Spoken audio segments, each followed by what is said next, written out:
तो हम लोग कांग्रेस की स्थापना के बारे में पढ़ेंगे। आज थोड़ा रिवीजन भी हो जाएगा इसका, हालांकि ये कल भी थोड़ा बताया था। तो कांग्रेस की स्थापना के विभिन्न चरणों की चर्चा कर लेंगे। विभिन्न चरणों मतलब उसकी पृष्ठभूमि उसके बारे में जान लेंगे। और कांग्रेस से पहले की, क्योंकि कांग्रेस एक राजनीतिक गठन रहा या एक समूह कह लीजिए, इससे पहले की जो समूह रहे या संस्थाएं रही, राजनीतिक संस्थाएं, वो कौन कौन सी थी, तो उसकी चर्चा कर लेंगे। तो सबसे पहले एक पॉइंट डिस्कस करेंगे हम लोग, कांग्रेस की स्थापना से पूर्व मतलब पहले की राजनीतिक संस्थाएं या संस्थाएं। ठीक है, कांग्रेस की स्थापना से पहले वो कौन कौन सी राजनीतिक संस्थाएं थी, उनकी जानकारी कर लेंगे। इसके बाद में कांग्रेस कैसे अस्तित्व में आई, इसकी पृष्ठभूमि के बारे में बात कर लेंगे। फिर कांग्रेस की स्थापना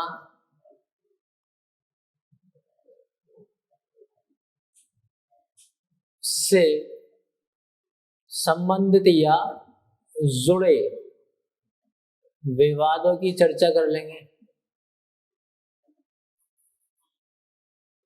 जब कांग्रेस की स्थापना हुई फिर उसके संबंध में क्या क्या विवाद उठे, अलग अलग विचारधाराएं सामने आई, तो क्या रहा उसकी चर्चा कर लेंगे। ठीक है, फिर इन विवादों का ही हम मूल्यांकन करते हुए अंततः हम निष्कर्ष पे पहुंचेंगे कि ये जो कांग्रेस संस्था थी, राजनीतिक संस्था, आखिर इसका क्या महत्व था, कहां तक ये बेहतर साबित हुई। ठीक है, तो इससे पहले ही बताया था हम लोगों को, कांग्रेस की स्थापना से पूर्व की राजनीतिक संस्थाओं में जैसे बंग भाषा प्रकाशक सभा, बंग भाषा प्रकाशक सभा, जो कि बंगाल में इसका गठन किया गया था। ठीक है, आगे इसी तरह से लैंड सोसाइटी का गठन किया गया। फिर ऐसे ही ब्रिटिश इंडियन एसोसिएशन का गठन हुआ। फिर ऐसे ही ईस्ट इंडिया एसोसिएशन का गठन किया गया।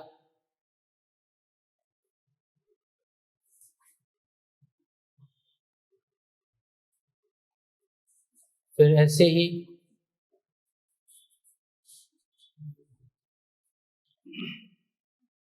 इंडिया लीग का भी गठन हुआ,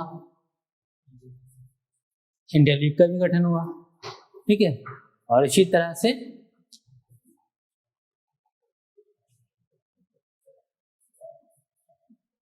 Indian national union, Indian national union का भी गठन हुआ। इंडियन नेशनल यूनियन को हम दरअसल जब कांग्रेस की बात करेंगे, कांग्रेस की पृष्ठभूमि की बात करेंगे, उसमें पढ़ेंगे। ठीक है, वो कैसे, और भी कई ऐसी संस्थाएं रही, राजनीतिक संस्थाएं, जिनका गठन हुआ जो कांग्रेस की स्थापना से पहले की थी। कांग्रेस की बात करें तो दरअसल ये जो इंडियन नेशनल यूनियन है, इसका आरंभिक नाम था, ये क्या था इसका आरंभिक या प्रारंभिक नाम, आरंभिक नाम इंडियन नेशनल यूनियन। दादा भाई नौरोजी ने, क्योंकि वो इसके एक सदस्य कह लीजिए शामिल थे, दादा भाई नौरोजी के सुझावों पर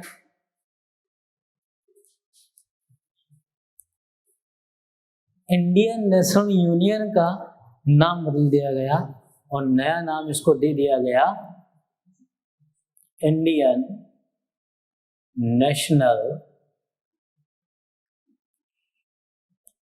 कांग्रेस। इंडियन नेशनल कांग्रेस नाम दे दिया गया। अब बात करते हैं कि कांग्रेस का मतलब क्या है। कल भी बताए थे, दरअसल कांग्रेस का मतलब लोगों का समूह से है, लोगों का समूह।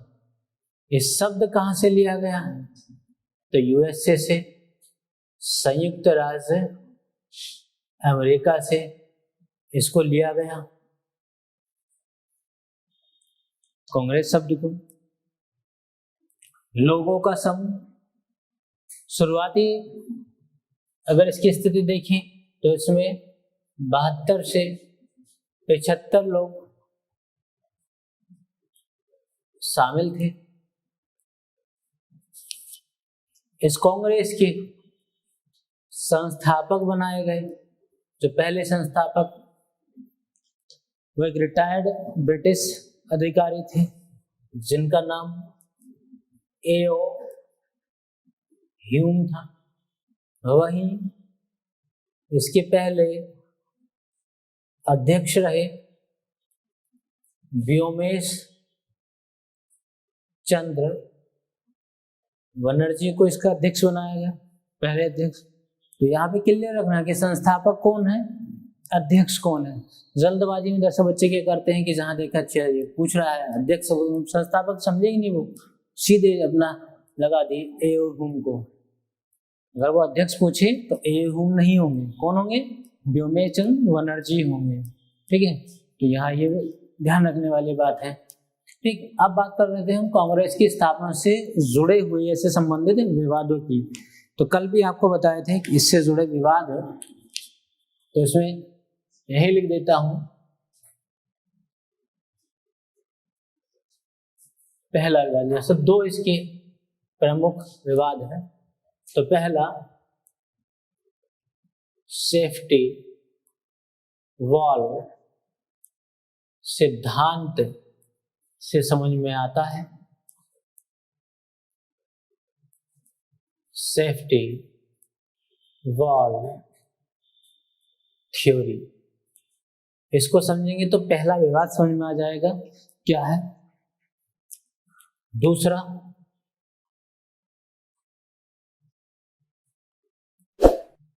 तड़ित चालक सिद्धांत, लाइटनिंग कंडक्टर थ्योरी। इस लाइटनिंग कंडक्टर थ्योरी को समझेंगे तो हमें दूसरा विवाद समझ में आएगा, या मसला समझ में आएगा क्या मामला था। तो सेफ्टी वॉल्व सिद्धांत की बात करें तो इसके जो प्रतिपादक रहे वो लाला लाजपत राय रहे। लाला लाजपत राय ये इसके प्रतिपादक रहे। लाला लाजपत राय ने अपनी एक पत्रिका यंग इंडिया में एक लेख लिखा। इनकी पत्रिका रही यंग इंडिया में लेख प्रकाशित किया और उसमें कहा गया कि दरअसल ये जो कांग्रेस है, ये कांग्रेस ब्रिटिश अधिकारी के मस्तिष्क की उपज है। और वो अधिकारी था लॉर्ड डफरिन, कि लॉर्ड डफरिन के मस्तिष्क की उपज है। ये कोई भारतीयों की संस्थान नहीं है, ये अंग्रेजों की स्वयं की बनाई हुई संस्था है। क्यों? क्योंकि 1857 का विद्रोह हुआ था।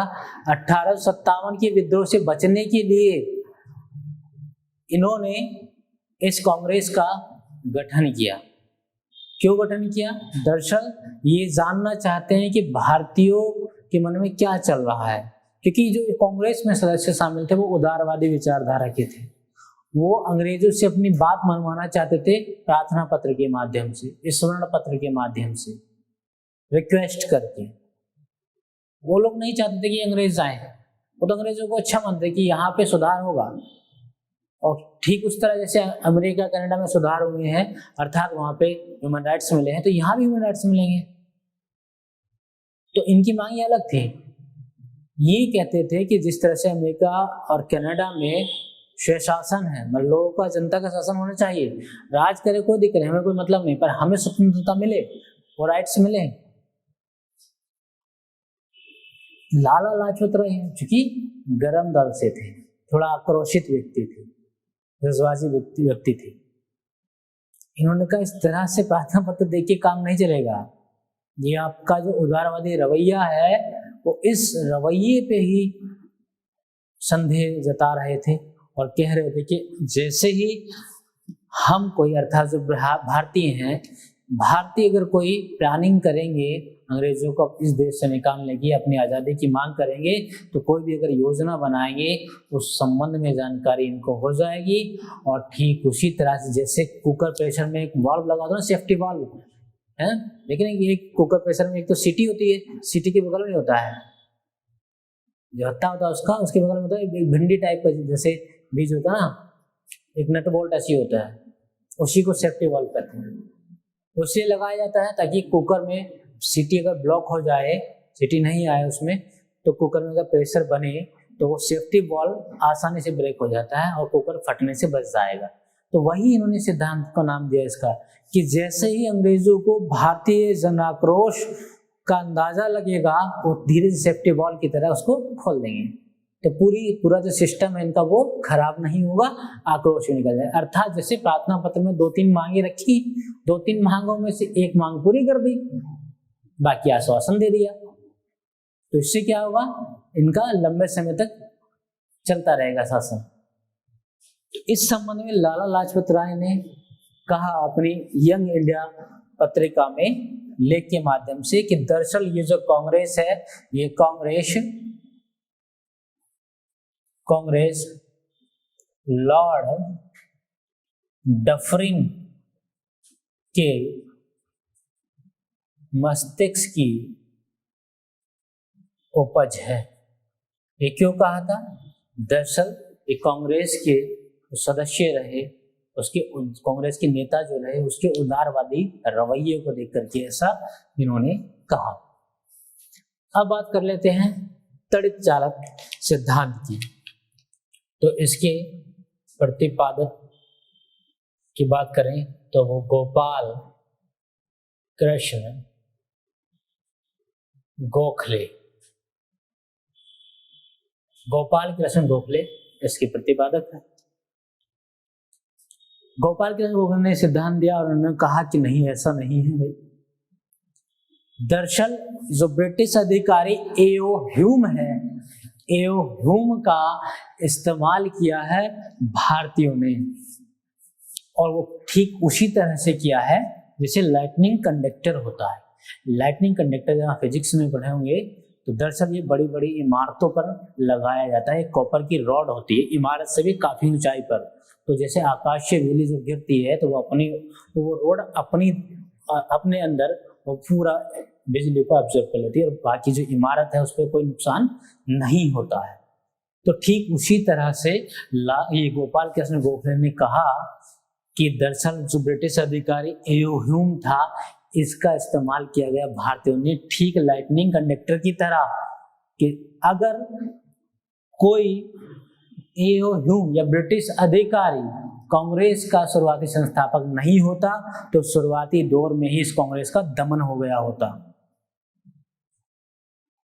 तो इसलिए दरअसल ये इस्तेमाल किया भारतीयों ने एओ ह्यूम का, ताकि जो भारतीय जन आक्रोश हो, उस जन आक्रोश को ना दबा दिया जाए या उसका दमन ना कर दिया जाए, उसके लिए सबसे आगे खड़ा किया एओ ह्यूम को।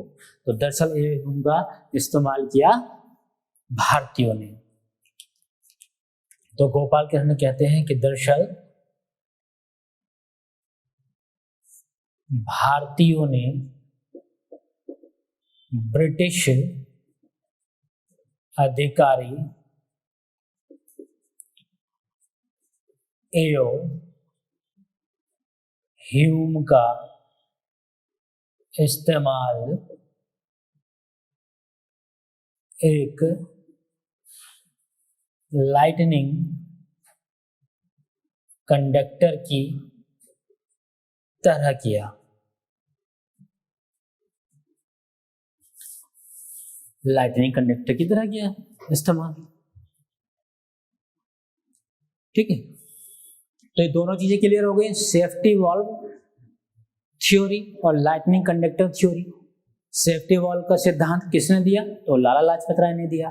इसमें ये क्या कह रहे हैं कि दरअसल अपनी पत्रिका के माध्यम से, यंग इंडिया के माध्यम से बता रहे हैं कि दरअसल कांग्रेस एक ब्रिटिश अधिकारी लॉर्ड डफरिन की मस्तिष्क की उपज है।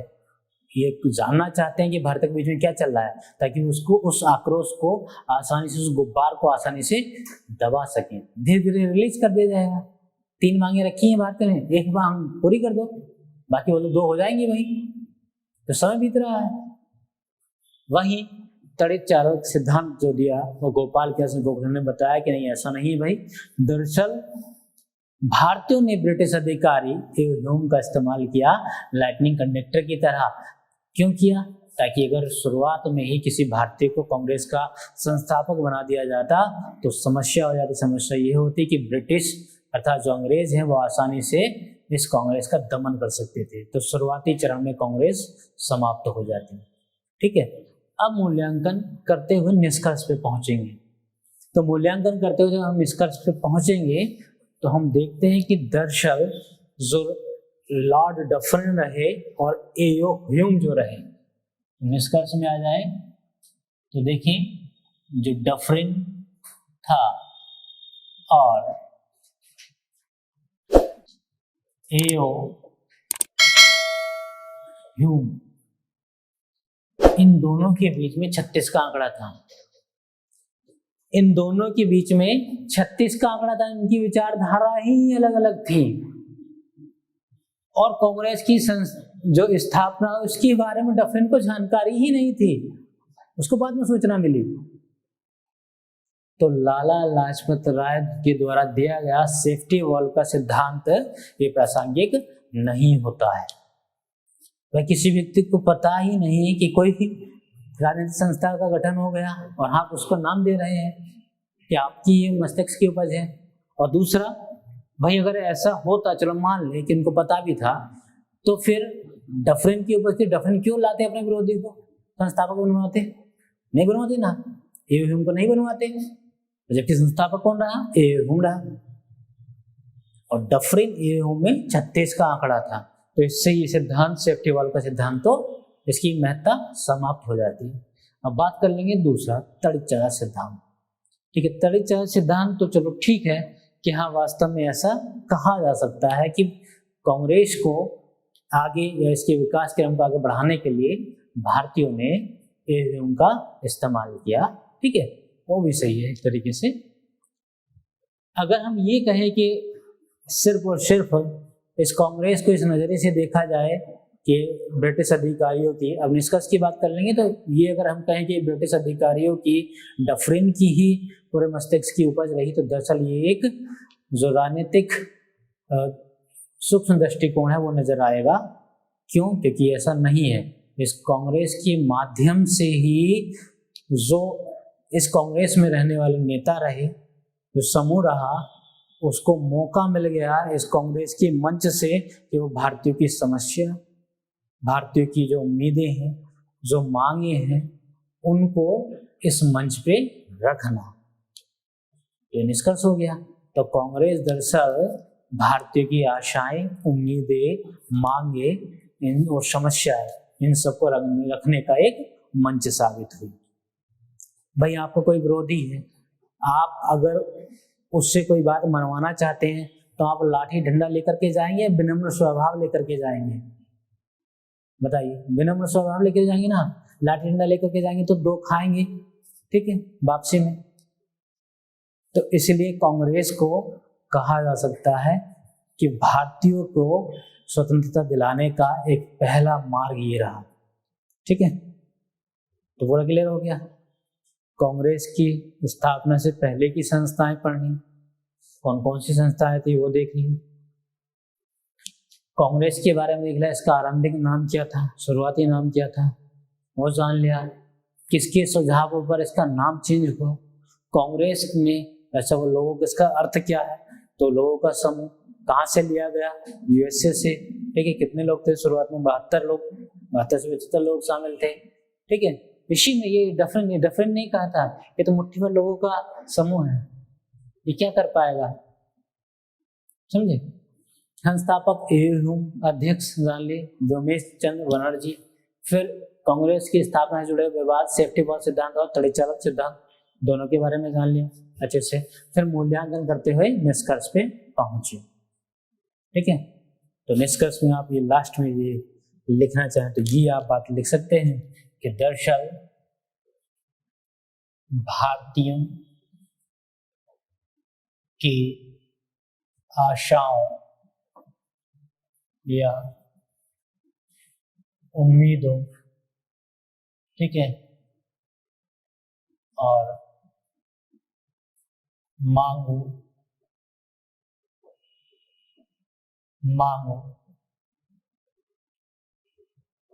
तथा